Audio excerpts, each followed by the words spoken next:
The emergency room is a blur of white coats and beeping machines, but all I can focus on is the sticky warmth of Lucy's blood on my hands. It's everywhere, smeared across my clothes, matting my hair, a constant reminder of what I've done. My body won't stop trembling, and the tears keep coming, blurring the sterile walls into a watery mess. Lucy's in surgery, and it's all my fault. Suddenly, the doors slam open. My family storms in like a hurricane. Mom's face is twisted with rage. Her eyes lock onto me, like I've committed the ultimate sin. "What did you do to her?" she shrieks, her voice bouncing off the walls like a gunshot. "How could you let this happen, Maya? How could you be so careless?" I try to speak, to tell her it wasn't my fault, but my throat closes up. The words are there. I tried, Mom. I swear I tried, but they won't come out. Dad stands behind her, arms crossed, shaking his head slowly, like I've disappointed him beyond repair. And James, my little brother, just stares at me with those big, accusing eyes, as if I've shattered his world. It's too much. The blame, the anger, the guilt. It's suffocating.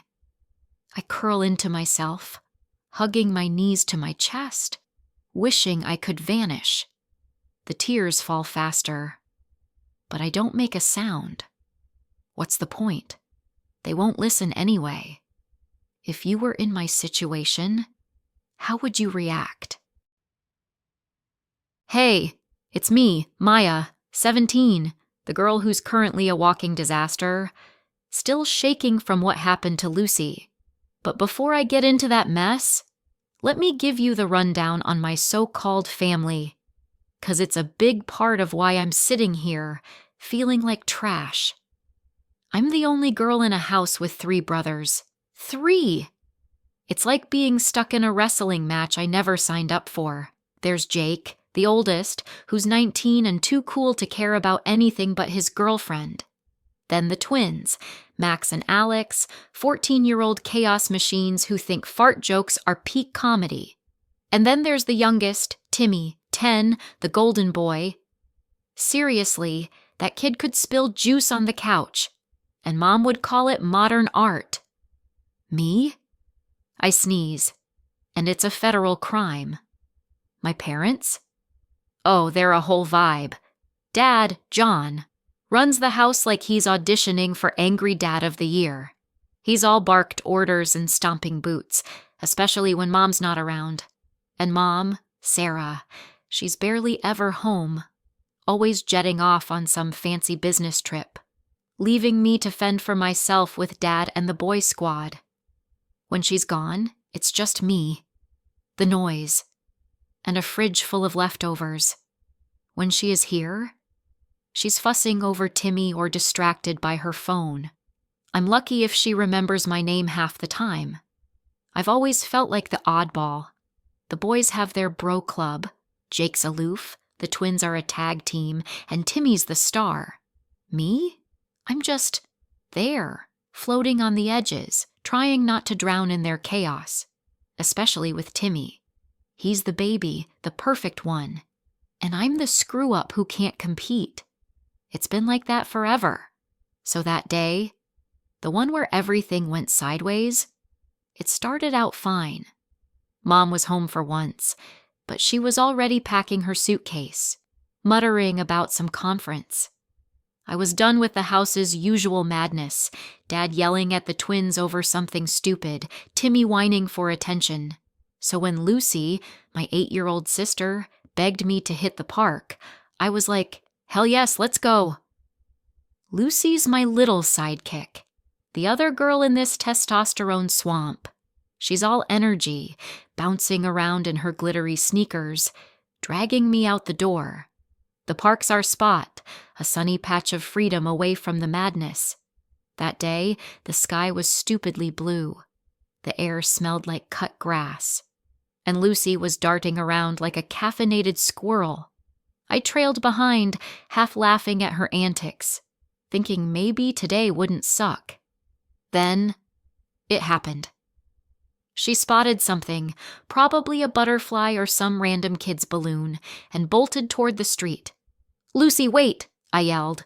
But she's 8, all impulse and no brakes. I ran after her, heart slamming, but she tripped hard, right into the curb. No car this time, just a bad fall. But her arm twisted funny, and she started crying like the world was ending. I scooped her up, her little face all red and snotty, and hauled her to the hospital, panic buzzing in my skull. Now I'm here, waiting. Her blood still smeared on my jeans from where she grabbed me. She's in with the doctors, something about a sprained arm, but I can already hear the storm coming. Mom and Dad are on their way, and I know what's next. The blame game. Starring me as the villain. Same old story. Maya's standing there, hands still tacky with Lucy's blood, her breath caught somewhere between a sob and a scream. The hospital room stinks of bleach and desperation, and the beep, beep, beep of the machines is drilling into her skull. She stares at Lucy, her little sister, buried under crisp white sheets, a tiny broken thing wrapped in bandages. Maya's never felt this useless. She was supposed to keep Lucy safe. But here she is, a total screw-up, drowning in guilt. The door bangs open, and her family storms in like a pack of wolves. Sarah, Mom, doesn't even glance at Lucy. Her eyes zero in on Maya, burning with rage. "What did you do to her?" she hisses, voice sharp as a knife. "How could you let this happen?" It's not a question. It's an attack. Maya's jaw drops, but she's got nothing. She's too stunned, too gutted to fight back. John, Dad, leans against the wall, arms crossed tight, his face screaming disappointment. He doesn't ask if she's okay, doesn't check on Lucy, just glares at Maya like she's the one who broke everything. "This could have been avoided," he says, low and frosty. "Why weren't you more careful?" Then James, the kid brother, all of 10 years old, steps up like he's some big-shot detective. He gives Maya this look, half disgust, half pity, and shakes his head. "You were supposed to be watching her," he says, voice wobbling but mean. "This is all your fault." Ouch! That one stings worse than the rest. Like a kid's words shouldn't cut so deep, but they do. Maya's chest feels like it's caving in. She tries to speak. "I didn't mean it. I swear I tried." But her throat's locked up. Her family's circling her, throwing blame like grenades, and she's got no cover. They don't see the hours she spent freaking out, praying Lucy would pull through. They don't care that she'd die for her sister. To them, she's just the screw-up who let this happen. Sarah's not letting up. She steps closer, her voice climbing higher, slicing deeper. "You should have protected her. You're supposed to be the responsible one around here." James piles on, practically yelling now. "You never listen, Maya. You never care. Look what you did." Dad chimes in, his tone heavy with regret. "I trusted you to keep her safe. You failed." The air's thick, buzzing with their anger. Sarah's trembling, her face flushed, her eyes wild like she's about to snap. "I can't believe you," she shouts, so close now Maya can feel her breath. "You're the big sister, the one who's supposed to hold us together, but look at this mess you made." And then, bam! Sarah's hand cracks across Maya's face. The slap rings out, loud and brutal, a sound that freezes time. Maya's head jerks sideways, her cheek blazing like it's on fire. She stumbles back, hand flying to her face, eyes wide with shock. Did that just happen? Her mom just hit her? Blood still smeared on her fingers. And now tears are mixing in, streaming down her face. She's shaking, sobbing. The whole room's spinning. It's not just the sting, it's the betrayal. Her family, the ones who are supposed to have her back, just turned on her. She's choking on it. The hurt, the unfairness, the way they're tearing her apart when she's already broken. Maya turns away, hiding her face. But there's no escaping this. Another tear slips down, hot and heavy. But she can't even cry properly anymore. She's just standing there, trapped, surrounded by their fury, feeling like the loneliest person alive. How do you come back from this? Maya stumbles up the steps to Samantha's house, her legs heavy like they're made of lead. Her mind's a mess. Still stuck on the hospital, the shouting, the sting of that slap. She hesitates at the door, fist hovering, then taps it lightly. It's late, but she's got nowhere else to go. Samantha flings the door open, her hair a wild nest, wearing a hoodie that's 2 sizes too big. Maya? Holy crap! You look like a ghost! Get in here! She doesn't ask questions, just yanks Maya inside like it's the most natural thing in the world. The house smells like cinnamon and home. Samantha's mom, Joanne, pokes her head out from the kitchen, a dish towel slung over her shoulder. "Oh, Maya, honey, you okay?" She doesn't wait for an answer, just hustles over, wrapping Maya in a hug that feels like a soft blanket after a storm. Sit. I'll grab us some tea." They end up in the living room, a cluttered nest of cushions and mismatched furniture. Joanne hands Maya a steaming mug, chamomile, because it'll calm your nerves, and sits close, her presence steady. Samantha flops onto the rug, kicking her legs out. "Spill if you want, or don't. We're good either way." Maya stares into her tea, the steam curling up. "It's bad, Sam. Really bad.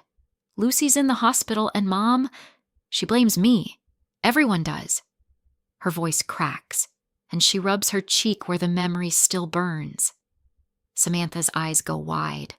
"Wait, hold up. They're pinning it on you? That's insane." She scoots closer, grabbing Maya's free hand.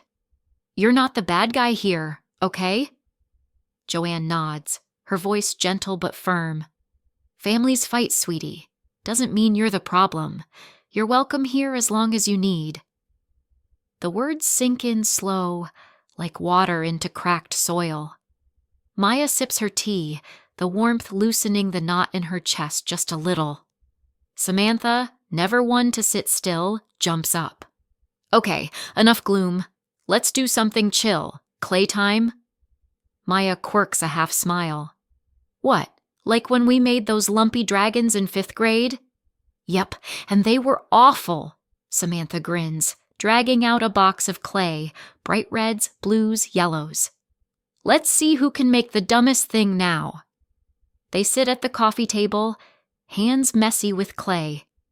Maya squishes a green blob into something that's maybe a frog, maybe a foot. It's hard to tell. Samantha's got a pink lump with googly eyes she stole from a craft bin. "Behold Sir Blob-a-lot," she declares, and Maya snorts, the sound surprising her. It's not a full laugh, but it's close. After, they sprawl on the couch with a movie, some old Pixar flick they've seen a million times. The familiar colors and songs wrap around Maya like a hug she didn't know she needed. She leans into Samantha, who tosses popcorn at her mouth and misses half the time. It's silly, it's pointless, and it's perfect. Later, when the screen fades to black, they talk. Really talk. Maya lets it all. It's a lazy Saturday morning at Samantha's house. I'm sprawled on her couch, still in yesterday's hoodie, munching on a bowl of slightly stale cereal. Samantha's mom, Joanne, is humming off-key in the kitchen, probably burning something again. Sam's next to me, glued to her phone, when she suddenly gasps like she's seen a ghost. "Maya, you're not gonna believe this," she says, shoving her phone under my nose. I squint at the screen. What? Did your cat video finally go viral? Better. She smirks. I found a clip from the park, that day with Lucy. My spoon freezes halfway to my mouth. Wait, the park day? Yup. She taps play, and there it is. The green grass, the barking dogs, Lucy sprinting like she's auditioning for the Olympics, and me running after her, arms flailing, shouting, "Lucy, stop!" I'm so close I can almost grab her collar. But she's too fast. Then the car, the screech, the awful thud. But here's the kicker. The clip shows me trying. I'm not just standing there like they said. I'm fighting to save her. My chest tightens, and I feel a rush of something. Vindication, maybe? Sam, this proves I didn't mess up. I whisper, my voice shaky. She nods, all serious now. Told you I'm a genius with a camera. You've got evidence, Maya. I jump up, cereal bowl forgotten. I'm showing this to my parents. They have to believe me now. Sam tilts her head. You sure? Your mom's kinda scary when she's mad. Scary or not, I'm done being the bad guy. I grab my bag, the phone still warm in my hand, and march out the door. The walk home is torture. My heart's hammering like it's trying to escape my chest. What if they don't care? What if they twist it somehow? But I shove the doubts down and step inside. Mom's in the living room, folding laundry with military precision. Dad's on the couch, pretending to read the paper. They both freeze when they see me. I've got something you need to see, I say, holding up Sam's phone. My hands are trembling, but I don't back down. It's about Lucy. Mom's eyebrows shoot up. What now, Maya? It's a video from the accident. I hit play and drop the phone on the coffee table. They lean in, watching every second. Lucy running, me chasing, the car hitting her. When it's over, the room goes dead silent. Dad rubs his chin. Huh. Looks like you really did try to stop her. Mom's not convinced. She crosses her arms, lips tight. But why didn't you catch her? You should have been quicker. I gape at her. Quicker? Mom, I'm not the Flash. Look at the video. I was right there. Her face cracks, just for a second, then she turns away. I don't know, Maya. That's when it happens. She slumps onto the couch, her hands covering her face. I'm sorry, she mumbles, and then she's crying, big, messy sobs. I'm so sorry. I'm too shocked to move. Mom? What's going on? She looks up, eyes red. I've always been terrified, Maya. You're my only girl, and I never felt good enough to raise you. I thought if I was hard on you, I'd keep you safe. But I couldn't trust myself, so I didn't trust you either. My brain stalls. Wait, you didn't trust yourself? She nods, sniffling. Every time something went wrong, I thought it was my fault for not being a better mom. Blaming you was easier. Dad shifts, looking sheepish. We both got it wrong, kiddo. We should have seen the truth. I stand there, processing. All this time, I thought they saw me as a failure. But it was their own fears messing everything up. It's heavy, and I don't know what to say. Finally, I mutter, I think I get it. Mom reaches out, hesitant. Can we fix this, Maya? I don't have an answer yet, but maybe, just maybe, we've got a chance. Did you ever feel that your family's worries were based on their own fears, not on you? It had been a few days since I stormed out after showing Mom that video, and I was still crashing at Samantha's place. I was curled up on her lumpy couch, scrolling through my phone when it buzzed in my hand.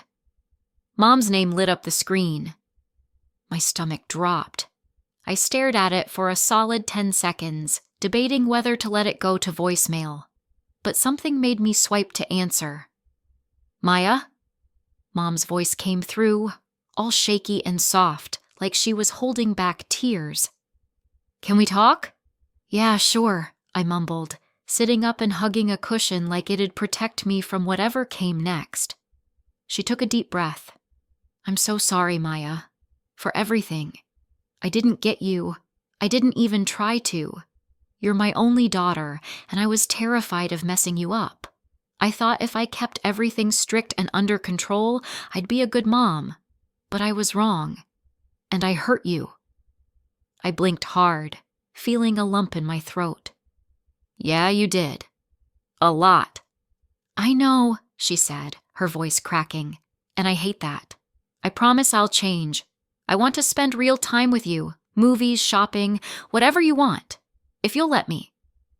I didn't answer right away. My head was spinning. Part of me wanted to say yes, but the other part still stung from all the fights. The blame, that slap. I need time, Mom, I finally said. I can't just jump back in. I get it, she replied, sounding sadder but steady. Take as long as you need. I'll be here. We hung up and I just sat there staring at the wall. Then my phone buzzed again, texts this time. Dad. Hey, kiddo. I'm sorry too. I was unfair. Let's fix this when you're ready. And James. Maya, I messed up. Didn't mean to gang up on you. Come home soon? I snorted at James's text. Typical little brother guilt trip, but it still hit me. They were all trying. I just wasn't sure if I was ready to let them back in. Sam wandered in from the kitchen, holding a plate of what she called experimental brownies. They looked like hockey pucks. Who was that? She asked, plopping down next to me. Mom, I said, showing her the texts. And Dad and James too. The whole apology squad. She whistled.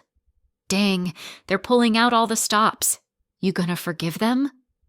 I grabbed a brownie and took a bite, immediately regretting it. Ugh, Sam, these taste like burnt rubber. And, I don't know, it's not that simple. I'm still mad, still hurt. I need space to figure it out. She nodded, tossing the plate aside. Fair. Healing's not a microwave meal. You can't just zap it and be done. Take your time. You've got a VIP spot on this couch as long as you need. I smirked. Thanks. Maybe I'll start small, like a coffee meetup or something. See how it goes. Smart, she said, grinning. And if they screw up again, I'll chase them off with my next baking disaster. I laughed, feeling a tiny bit lighter. That night, lying in Sam's guest room, I kept thinking about Mom's words. The morning sun peeked through the curtains, gently waking me up. I stretched and looked around Samantha's guest room, feeling a strange mix of emotions. Yesterday's apologies from my family still echoed in my mind, but I wasn't ready to face them yet. The thought of going back home felt like stepping into a storm I wasn't prepared for. Samantha burst into the room, balancing a tray with toast and juice. Rise and shine, sleepyhead. Thought you might need some fuel. I smiled, grateful for her endless energy and support. So, any plans for today? She asked, plopping down on the bed. I sighed. I'm not sure. Part of me wants to go home, but another part just needs more time. Samantha nodded. Totally get it. Why don't you stay here a bit longer? You can chill, do your thing, and figure stuff out. Her words resonated with me. Maybe staying here for a while would help me find myself again. Yeah, I think I'll do that, I said, feeling a weight lift off my shoulders. Over the next few days, I started to find my rhythm at Samantha's. I dusted off my old sketchbook and began drawing again. At first, my lines were shaky, reflecting my inner turmoil, but gradually, they became steadier, more confident. I sketched a bird breaking free from a cage, its wings spreading wide against a backdrop of swirling clouds. It felt like a metaphor for my own journey, escaping the confines of family expectations to find my own sky. Samantha's mom, Joanne, lent me a stack of books. I dove into stories of strong women overcoming adversity, their tales inspiring me to embrace my own strength. One book in particular, about a girl finding her voice after trauma, hit close to home. Each page felt like a step toward understanding myself better. In the evenings, I'd sit on the porch, watching the sunset paint the sky in hues of orange and pink. I'd close my eyes, breathe deeply, and let the calmness wash over me. It was in these quiet moments that I started to feel a sense of peace I hadn't known in a long time. Without the constant pressure of family duties and expectations, I felt lighter, like a weight had been lifted off my shoulders. I could breathe again, think again, be myself again. For once, I didn't have to worry about being the perfect daughter or the responsible sister. I could just be Maya, messy, creative, and healing in my own way. As I continued to explore this new chapter of my life, I couldn't help but reflect on the journey. And I wondered, have you ever had to leave your home to heal? What was that like for you? The late afternoon sun spills through the window, painting Samantha's living room in soft gold. I'm curled up on the couch, sketchbook in my lap, half-heartedly doodling a tree that looks more like a lumpy cloud. My phone buzzes on the coffee table, and I glance at it. Mom again. She's been texting every day since I decided to stay here. Little messages like, thinking of you, or made your favorite cookies. It's weird, but kind of nice. I set the sketchbook aside and grab the phone. This time, it's a group text from the whole family. We're sorry, Maya. Let's start over. We're ready when you are. Even James added a goofy emoji, which makes me snort. It's not perfect, but it's something. I take a deep breath and type back, thanks. I'm not ready to move back yet, but I'll visit soon. Need time to figure things out. My thumb hovers over the send button, then I hit it. The reply comes fast. Take all the time you need. We love you. I stare at the screen, feeling a mix of relief and uncertainty. They're trying. I can see that. But trust isn't a switch you can flip. It's more like a slow-cooked meal. It takes time to get right. Still, I'm willing to give it a shot, one step at a time. Later that evening, Samantha and I are sprawled on the floor, binge-watching a ridiculous reality show. She nudges me with her elbow. So, you're really doing this? Living here for a while? Yeah, I say, popping a chip into my mouth. I need space to breathe, but I'll keep in touch with them. Baby steps. She nods, grinning. Good for you. And hey, if they mess up again, I've got a whole closet of terrible brownies to throw at them. I laugh, the sound light and free. For the first time in weeks, I feel like I'm on solid ground. Not perfect, but solid. As the days pass, I start small. A coffee date with Mom at a quirky cafe downtown.